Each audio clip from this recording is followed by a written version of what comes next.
what's the story with the greenhouse effect? There are three main characters in this story: the sun, the earth, and the atmosphere. The Earth's atmosphere is all around us. It is the air we breathe. The Earth's atmosphere contains many gases. Some of these gases are called greenhouse gases. Think of it as a thermal blanket wrapped around the Earth's surface. Like a blanket, it keeps warm air in. The greenhouse gases include water vapor, carbon dioxide, methane, nitrous oxide, and chlorofluorocarbons, or CFCs. We need just the right amount of greenhouse gases in the atmosphere to keep the Earth at its perfect balanced temperature, allowing us humans, other animals and plants to survive on Earth. It all starts with the sun. The sun's rays travel through space, then they travel through the atmosphere. As the sun's rays reach the Earth's surface, the heat is absorbed.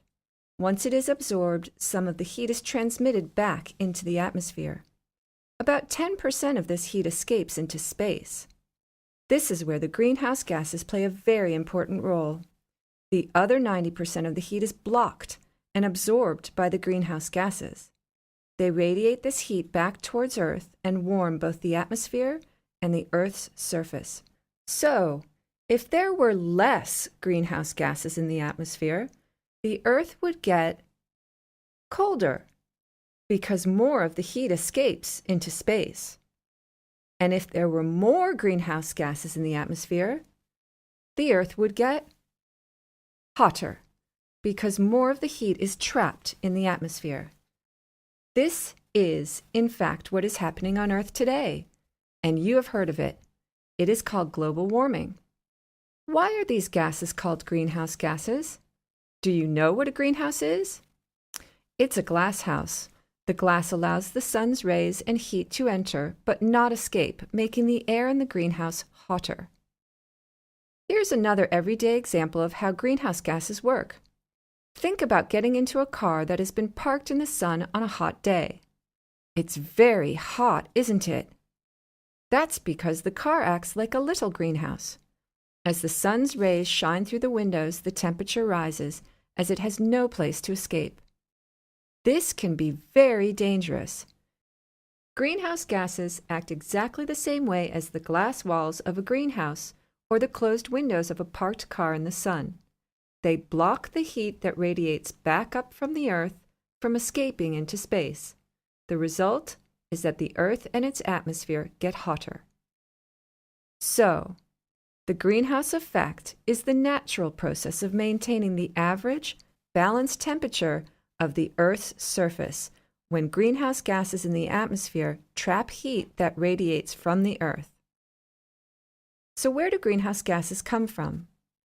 Some are natural, some are man-made. But did you know some are both? For example, water vapor and ozone are naturally occurring gases in the atmosphere. Some carbon dioxide is produced naturally when people and animals breathe. But it is also a man-made dangerous and poisonous gas. Humans produce carbon dioxide when they burn fossil fuels like coal and oil. This can be in factories or in the engines of planes, of cars, or of trains. Another big producer of carbon dioxide is when we make electricity. Just think of all the electricity you use every day. Methane and nitrous oxide are created naturally from wetlands, plants, and the oceans, but they are also man-made through landfills, livestock farming, and like carbon dioxide, from use of fossil fuels in factories and transport. And lastly, CFCs are totally man-made. They were used in older fridges, air conditioners, and aerosol sprays.